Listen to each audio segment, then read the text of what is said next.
Hello and welcome to another episode of Beer Man's No Bull Beer Reviews. Today I have a beer from a new brewing company that I've not done a review for yet. This is from Hudson Valley Brewery.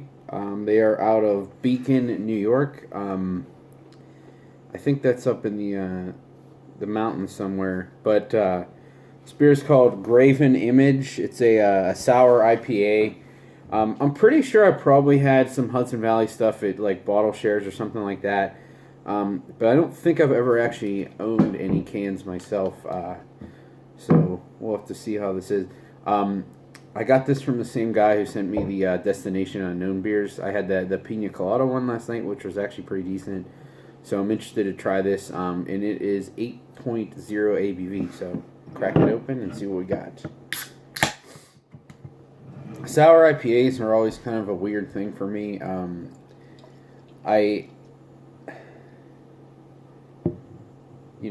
Sometimes I prefer them to just be like dry hop sours, basically, and other times I want them to basically be like an IPA with just a little bit of a tartness. But sometimes the two flavor profiles don't really meld well. So we'll see what's going on with this. But just looking at this, I mean, this definitely looks more... If I just looked at this, didn't know what it was, I would think it's an IPA. I mean, it's very hazy. About a finger's worth of a rocky white head. But it does... It definitely smells like a sour IPA. It kind of reminds me of the Stillwater Goza Gone Wild, where you get the hop character and some of like the tropical character from the hops with the lactic acid seem to like create their own like almost like passion fruity aroma. I don't know. It's a unique aroma that I always have trouble putting my finger on it, but I only ever smell it when it comes to things that are like kettle soured with hops. If it's like a legitimate mixed culture beer that's just kind of hoppy, I don't really get that. But anything like a Goza Berliner Weiss or something that's like kettle sour with hops, I always get that specific aroma. And it's not necessarily I kind of like it, but it's not something that I would say is necessarily good or bad. It's just specific and unique to that combination.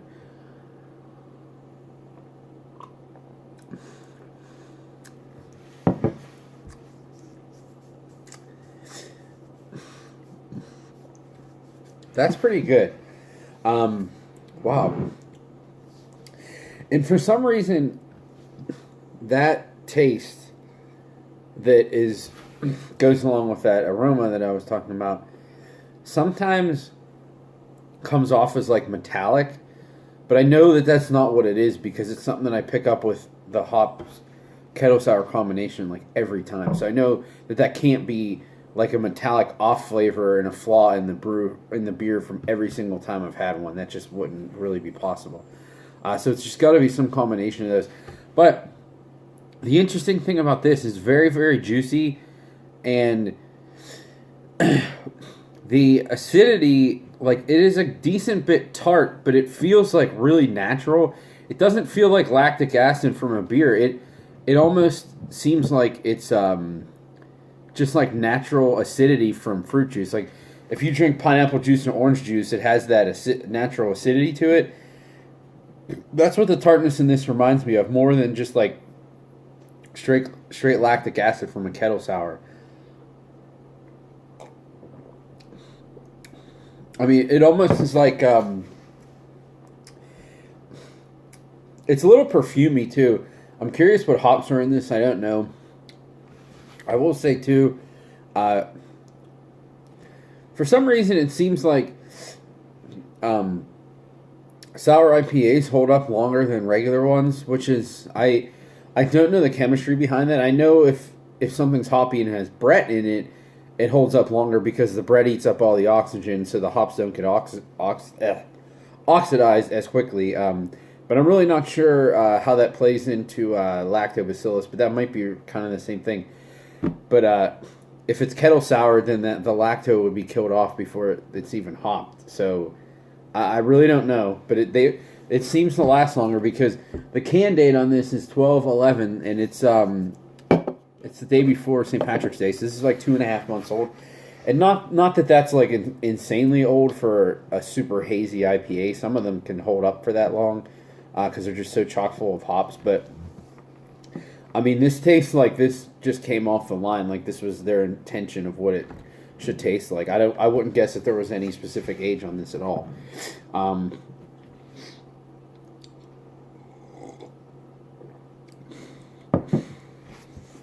But honestly, to me, it just kind of tastes like over-ripened, almost like spoiled because it went sour pineapple juice in a good way, but with like a little bit of passion fruit blended in.